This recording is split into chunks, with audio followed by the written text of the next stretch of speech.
Good afternoon, ladies and gentlemen. Welcome back. It's been a little bit since Sunday. It is your boy Lewis, man. LBFWN, Koopy Don Luigi, back once again with another one, with another banger, with yet another demonstrative. No, I'm just kidding. Thinking demonstrative. With another banger, with yet another video. In this video, ladies and gentlemen, before I get started, make sure you hit that like button. Make sure you subscribe. And once again, make sure you guys share the content. Make sure you guys comment below and make sure your notifications are turned on to be listening, to tuning in to the content that I continue to always continue to provide for you guys. And once again, ladies and gentlemen, I appreciate everybody always taking the time to watch my videos, man. Truly appreciate it from the bottom of my heart. Koopy Don always says it, man. Salute to all of you, to my subs. And hopefully for those who are new watching this, man. So if you are a baseball fan, if you are a Yankee fan like me, I think you'll appreciate the news that it was just announced last night that Derek Jeter is going into the Baseball Hall of Fame. He will be in the class of 2020. His other compadre that will be joining him will be the legend, the great Larry Walker. Now, but this video is about El Capitan, number 2, Derek Jeter, who received, well, the question was, should he be a unanimous Hall of Fame inductee? Because Mariano was the very first one ever to get 100% of the vote. He got all 397 votes. Derek Jeter got, if you guys must know, if you don't know, now you know, he got 99.7. That's pretty damn good. He got 396 of 397 votes. The most important thing to me is I care that Derek Jeter's in the Hall of Fame. And I think 99.7 is great. It's great. It just lets you know that he was damn near unanimous. And the thing is, he's first ballot. I mean, if you think that Derek Jeter isn't first ballot, then it's like something's wrong with you, because just look at the man's career. This man played 20 seasons for the New York Yankees. 20. How many guys can say that they played 20 seasons in one uniform? Not a lot. This is why I compare him to Kobe Bryant, too. Number one, Jeter and Kobe played 20 years with one franchise, and they're two of the most historic franchises in all of sports. The New York Yankees for Jeter, the Los Angeles Lakers for Kobe. Both of those guys won 5 championships. Jeter won 5 rings in 7 World Series 7 different World Series played. So he's 5-2 in the Fall Classic. Kobe Bryant, yes, he had Shaq, but the bottom line is Kobe won 5 championships in 7 NBA Finals appearances. That's how crazy. That's how crazy similar Jeter and Kobe are.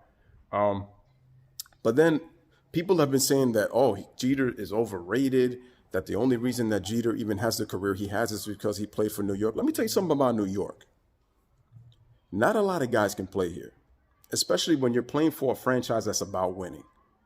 If you don't produce on the baseball field, the fans will let you have it. See, they can tell who's real and who's just a pretender. And Derek Jeter, let me just tell you right now, he wasn't the flashiest. He wasn't the most athletic. He wasn't the most strongest. He wasn't even the best player in baseball. He wasn't the greatest defender, but he can play defense. You know what Derek Jeter was? He was consistently good for 20 years. He was a winner. Derek Jeter is one of the greatest hitters in baseball history. Let me just throw you some perspectives. In 20 seasons, the man has a career .310 average for the New York Yankees. He is the only Yankee. He's the only Yankee. I believe he's the 28th player in Major League history to amass 3,000 hits. But he's the first and only Yankee to do that.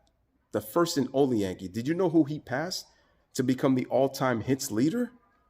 Hall of Famer Lou Gehrig. As a matter of fact, Jeter did it on September 11th of 2009. September 11th of 2009, Jeter passed Lou Gehrig. How crazy is that? That Jeter did that on the day of the September 11th attacks. He passed Lou Gehrig as the all-time hits leader in Yankee history. How about the fact that he has 3,465 career hits? That puts him 6th all-time. I don't know how this guy is overrated if he has 3,465 hits. How about the fact that Jeter, I believe, amassed 8 different seasons of 200 hits or more? I don't know how that's overrated. And the funny thing is, Jeter amassed 200 hits. He didn't always do it in such a dominant lineup. Because if you look at, I believe, the 2000 Yankees, you could even probably make a case of the 99 Yankees, that they weren't really, in terms of like I could be wrong about this. I know that the 98 Yankees were more of a run-producing team compared to the 99 and 2000 team, but yo, Jeter had some of his best seasons like that. I remember he hit 349 in 1999, which is still a career best for him, and he hit 339 the following year in 2000, in the 2000 season. And he amassed 200 hits both of those years. And look at it this way. At 34, 35 years old, he amassed 200 hits in 2009. This guy finished in the top 10 in hits 12 different times in his career. Like, I don't see how this guy is overrated. This guy won 5 Gold Gloves. He wasn't the greatest defender. I'm gonna give you that. But the man made some big defensive plays in big moments in the postseason. How about if you sprinkle in he was an all-star MVP back in 2000? And look at this. I didn't even know this until I saw the video yesterday. Jeter is the only Yankee in Yankee history to ever win All-Star Game MVP. You telling me with all the great players that have played in Yankee history that he's the only one to win that award? And he went 3 for 3 in that All-Star Game. And I remember because he did it on my birthday, July 11th of 2000. I'm just saying my birthday is July 11th. I'm not telling you I was born in 2000. I'm telling you he just did it on that day because that's when the All-Star Game was. And it was in Turner Field in Atlanta. How about the fact that this guy also won World Series MVP as well in that same season? He's the only player in Major League history that has won both All-Star Game MVP and World Series MVP. No other player. So many historically great players, and he's the only guy to accomplish that, you know, in a calendar year. And he did that in 2000. That just tells you that Jeter, like I said, he was a 5-tool player that was just special. He was special. And let's not talk about how many big hits he's had in the postseason. I believe he's number 1 all time in postseason hits.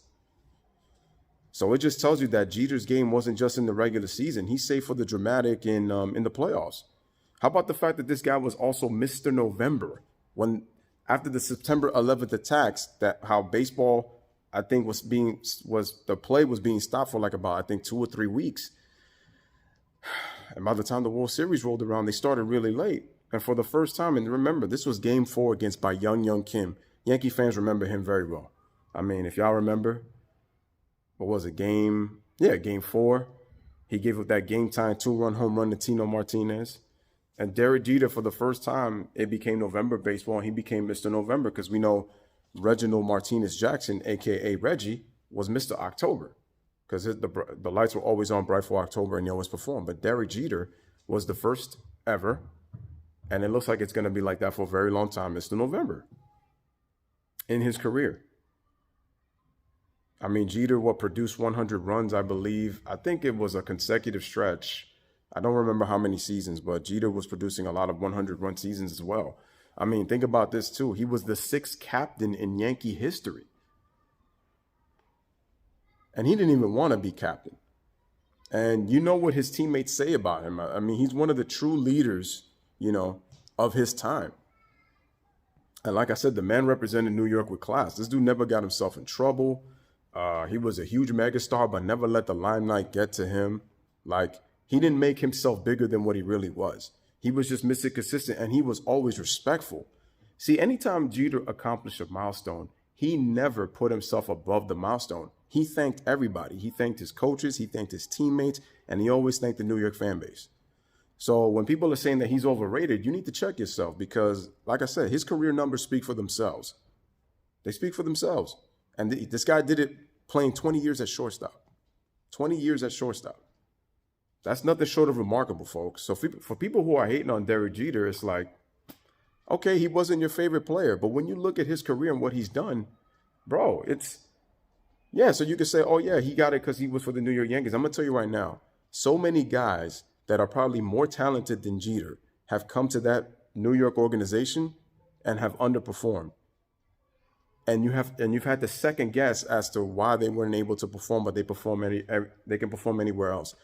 It's because there's no type of pressure in baseball like there is in New York, especially when it comes to that historic organization with the New York Yankees. Jeter wore those pinstripes with pride. And I love those Yankees that have Paul O'Neill and Tino Martinez and Chuck Knobloch, Ricky Leday, Chili Davis, Darryl Strawberry, David Cone, David Wells, Tim Raines, Joe Girardi, Jorge Posada, Andy Pettitte, Mariano Rivera, Jeff Nelson, all being managed under Joe Torre. Those were my favorite Yankee teams because they had a lot of dramatic moments in that run in the postseason from 96 all the way to, you could even say 2003.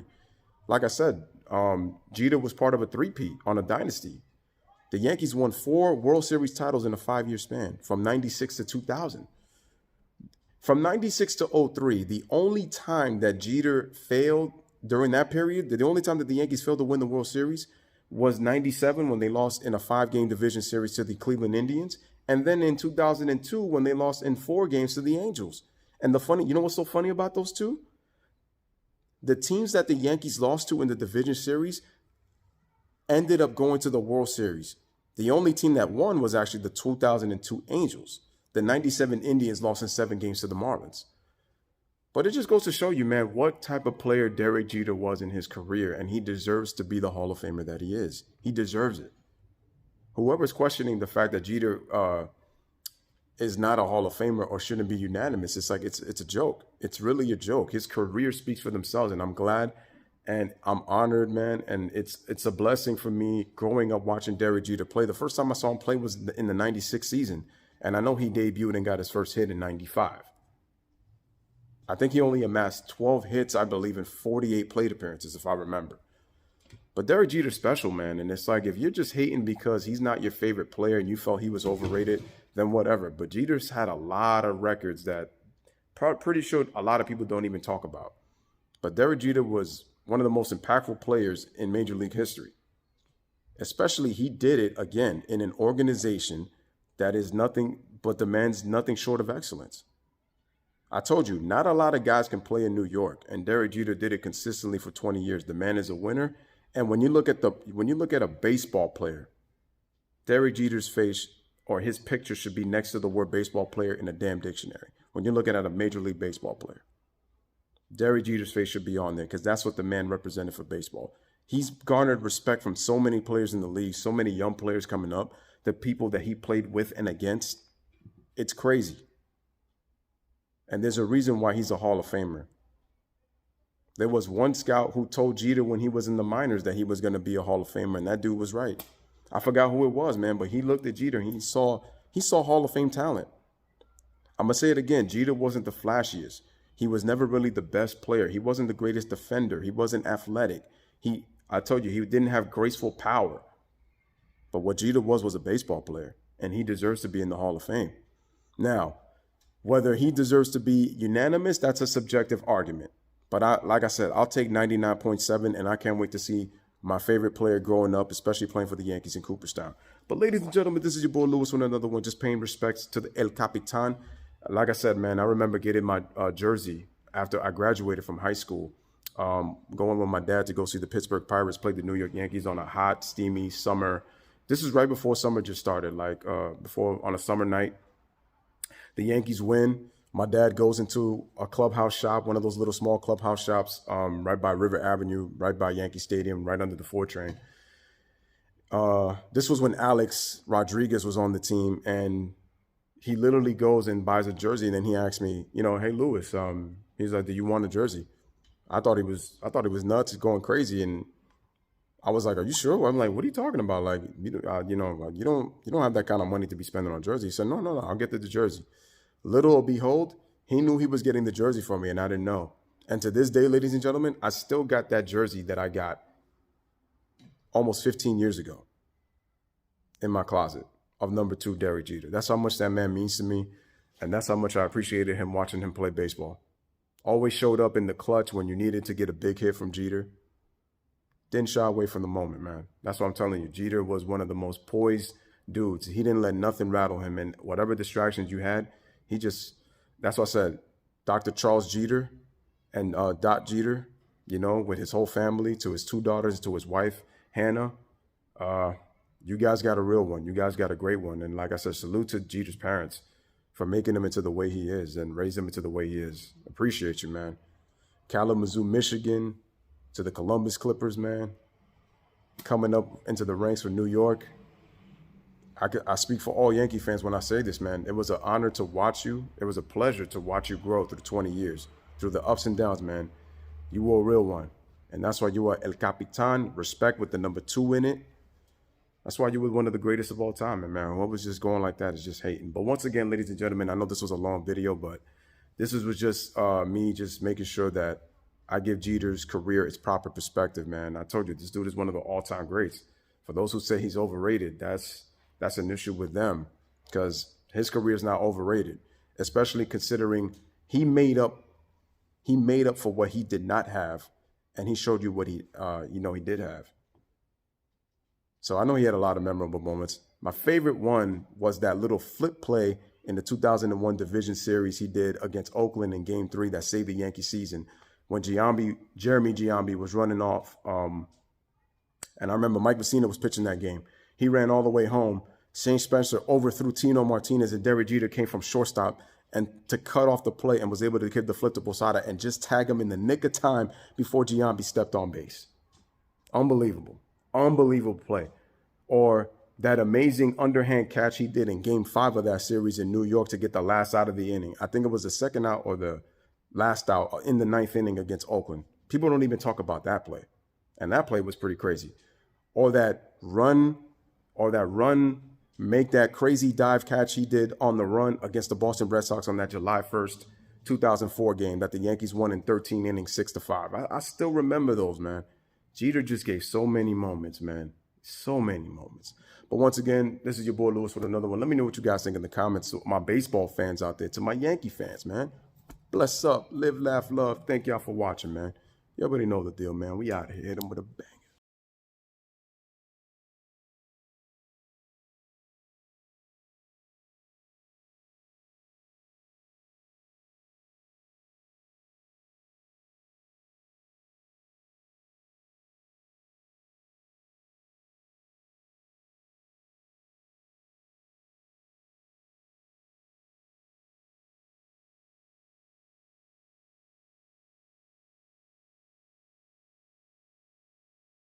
Here's the kid, Derek Jeter, hunting for his first major league hit, and sends a base hit into left, and now put that ball back in the Yankee dugout. I'm sure that'll be the first of a lot of hits for that brilliant young infielder. And now Derek Jeter says goodbye.